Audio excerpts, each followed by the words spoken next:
Hi, Angela. My name is Amber, and I wanted to take a minute and to respond to your discussion board post on maternal and postpartum suicide.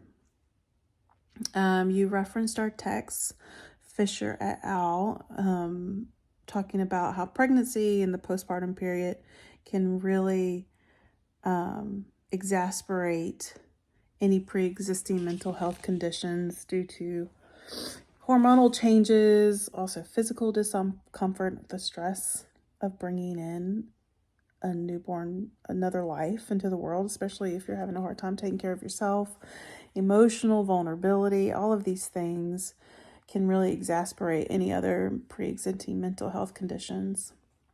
You also quoted Oates, which is a study I also referenced in my original discussion board post as well. And they did a study in the UK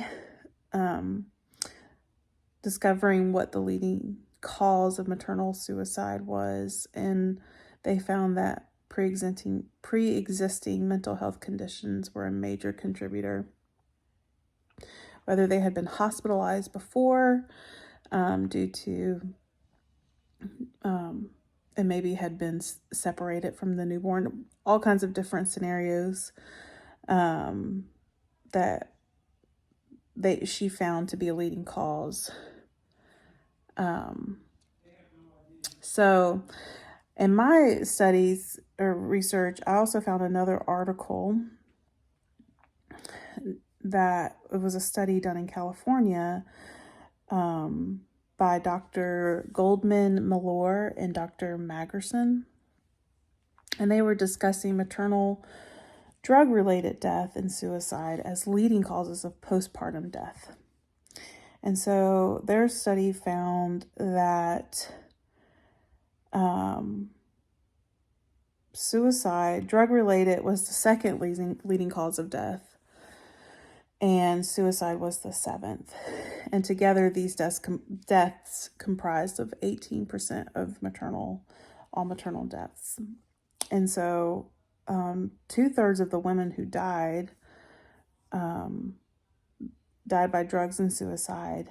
And a lot of these women were non-Hispanic white women, Medicaid insured women, and women residing in the micropolitan areas were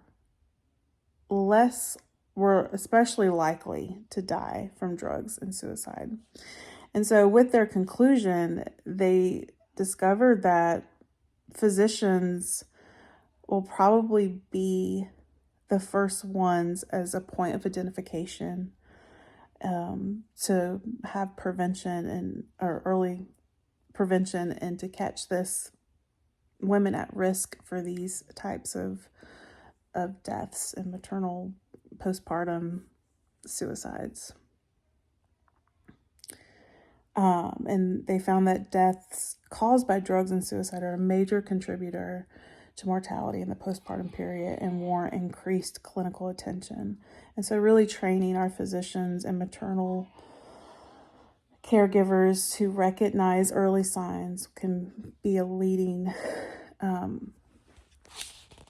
way to bring prevention and early detection for women who are at risk for these deaths. So I thought this was a great study that kind of puts a little bit more demographics on things here in the U.S. anyways.